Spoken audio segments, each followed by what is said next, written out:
It's very unusual for me because I'm really not a photographer at all. I'm really more of a curious engineer. And it was here that, in speaking with Gareth Lloyd as my supervisor, he asked me to look into doing research on a charge coupled device. I thought if I could get this device to work with a light pattern on it, I would try to measure its output, and the best way to measure the output of an electronic device is to maybe convert it to numbers. So I digitized the output, and that allowed me to store it. And then I thought, well, if I've already got a stored electronic image, why don't I try to view it? And so I came up with this idea of trying to build a self-contained, all-electronic still camera, and that's what I called it.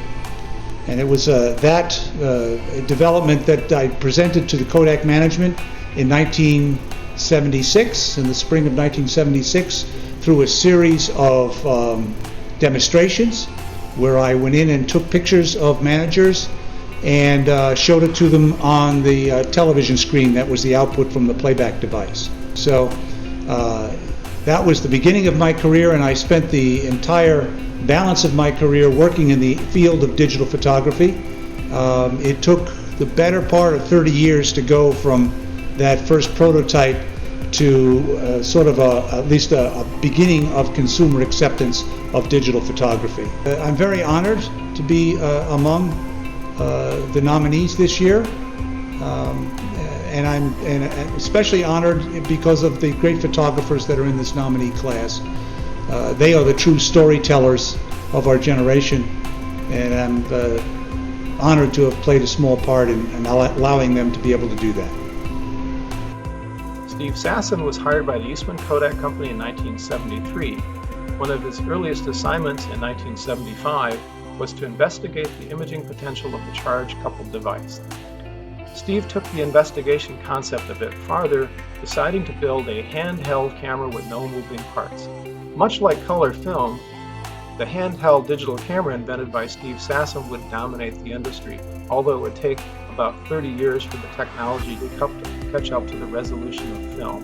Over the next few years, the combination of improved imaging sensors, the lower cost of memory, and the convenience of nearly instantaneous image sharing, and especially the introduction of the smartphone, would allow digital photography to surpass film, both in numbers of images made per year and quality. The digital camera and easy access to the various social media platforms available on the internet significantly changed the way we share photos. Now, with just a click of the mouse, we literally can share photos with the entire world.